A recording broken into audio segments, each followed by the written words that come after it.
આજે સવારે જૂનાગઢના ગિરનાર પગથિયા 50 પગથિયા ઉપર એક ઘટના બની હતી જે સમગ્ર ગુજરાતની અંદર ચકમચાવનારી ઘટના હતી। એક સિંહે એટલા વર્ષોમાં પહેલી વખત બન્યું છે કે એક સિંહે એક 11 વર્ષના બાળકને ચાલતા ઢસડીને લઈ ગયા છે। સમગ્ર જૂનાગઢમાં અત્યારે જે યાત્રિકો આવી રહ્યા છે તે ક્યાંક ને ક્યાંક ગભરાટમાં છે અને તંત્રએ સમગ્ર ગિરનારને અને ગિરનાર પર્વત ઉપર જેટલા પણ યાત્રિક સ્થળો છે તેને બંધ કરી દીધા છે। તેના રસ્તાઓ માર્ગો ઉપર સુરક્ષા કરી દીધી છે। સવારની દોડધામ બાદ અન્ય આજે એક સિંહ અને 2 નરને પાંજરે પૂરવામાં આવ્યા છે। વન વિભાગ દ્વારા એવું કહેવામાં આવે છે કે આ તે સિંહણ હતી જે આ નરભક્ષી હતી અને તે 11 વર્ષના બાળકને જેનો શિકાર કર્યો હતો તેને ઉલટી દ્વારા તેના માનવ અવશેષો બહાર કાઢ્યા છે। વધુ તપાસ માટે 2 નરને અને એક સિંહણને પ્રાણી સંગ્રહાલય હોસ્પિટલની અંદર લઈ જવામાં આવ્યો છે। અમારું નામ રામભાઈ રબારી છે અને અમે નેસ વિસ્તારમાં બધા લોકો રહીએ છીએ। તમે કેટલા વર્ષોથી આ વિસ્તારની અંદર રહો છો અને ઘણી વખત તમે આવા સિંહના બનાવો જોયા હશે? બરાબર, અમે આ નેસ વિસ્તારમાં એમ માનો કે અમારે અહીંયા 100 વર્ષ થઈ ગયા છે। અમારે આ 4-5 પેઢીથી આ જંગલ વિસ્તારમાં અમે રહીએ છીએ। સિંહો અવારનવાર જ્યારે જંગલ વિસ્તારની અંદર આજુબાજુના વિસ્તારમાં જ્યારે આવતા હોય છે તેને હુમલાનું મુખ્ય કારણ શું હોય છે? સિંહ જો કે પહેલી વસ્તુ તો એ છે કે સિંહ ક્યારેય હુમલો કરતો નથી। જ્યારે એને કોઈ પણ જાતની હાનિકારક વસ્તુ થાય ત્યારે સિંહ હુમલો કરે। અને બીજી વસ્તુ એ કે સિંહનો અત્યારે ખાસ તો આ મિટિંગનો સમય હોય છે અને માણસો છતાં પણ જંગલમાં અવર જવર વધારે કરતા હોય। જ્યારે ફોરેસ્ટ વિભાગ કહે છે કે તમે બિનજરૂરી જંગલમાં ના આવો, છતાં પણ લોકો જે આ વિડીયા અને રીલ બનાવવાના ચક્કરમાં જંગલમાં ક્યાં સુધી આવી જાય છે એને પણ ખબર ન હોય। આજે સવારે જે ઘટના બની એની જાણ રહેણાંક વિસ્તારમાં કઈ રીતે થઈ અને એ વિશે તમે શું જાણો? એ ઘટના 5-5:30 વાગ્યાની આસપાસ બની છે। જ્યાં ગિરનારની સીડી સ્ટાર્ટ થાય છે ત્યાં બધા પણ લોકો ગિરનાર યાત્રા કરવા આવ્યા હતા અને 13 વર્ષનો યુવાન એના મમ્મી પાછળ પપ્પાની પાછળ ચાલતો હતો અને અચાનક જંગલમાંથી સિંહ આવ્યો અને પાછળથી એને ખેંચી લઈ ગયો। જૂનાગઢ ગિરનારના પગથિયાની શરૂઆતમાં જ એક 11 વર્ષના બાળકને સિંહે ફાડી ખાધો। આ સમાચાર ખૂબ જ ગંભીર અને દુઃખદાયક સમાચાર છે, કારણ કે સિંહ હંમેશા માનવનો મિત્ર રહ્યો છે। ત્યારે હમણાં છેલ્લા 1 વર્ષમાં માનવ ઉપર વધતા જતા હુમલાના ઘટનાઓમાં વન્ય વિભાગે ખરેખર પોતે હવે ચિંતન કરવાની જરૂર છે અને એની અંદરમાં ઊંડાણથી અભ્યાસ કરવાની જરૂર છે।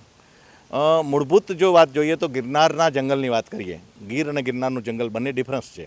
ગિરનારના જંગલની જો વાત કરીએ તો ગિરનારના જંગલમાં ઊંડે અંતરિયાળ જગ્યાઓમાં સાધુ સંતો વસવાટ કરતા હતા, એમનું પોતાનું ગુજરાન કરતા હતા। એટલે સ્વાભાવિક રીતે ત્યાં આવવા જવાની એક પગદંડી એટલે કે કેડી હોય અને કેડીને કારણે કોઈ મુશ્કેલી તકલીફ તૃણાહારી પ્રાણીઓને નહોતી પડતી। એ જ રીતે આસપાસના વિસ્તારના એટલે કે જૂનાગઢથી ભેસાણ અને ભેસાણથી બિલખા સુધીનો આખો જે રાઉન્ડ વિસ્તાર છે એના માલઢોર જે છે એ જંગલમાં ચરવા જતા હતા અને ચરિયાણને કારણે માલઢોર ચરિયાણને કારણે ઝાડી ઝાંખરા ન થવાને કારણે તૃણાહારી પ્રાણીઓ જે છે આરામથી ફરી શકતા હતા અને એમને કોઈ મુશ્કેલી નહોતી પડતી। એ સંજોગોને કારણે સિંહને પણ આરામથી શિકાર મળી રહેતો હતો, એટલે સિંહને જંગલ બહાર આવવાની ફરજ નહોતી પડતી।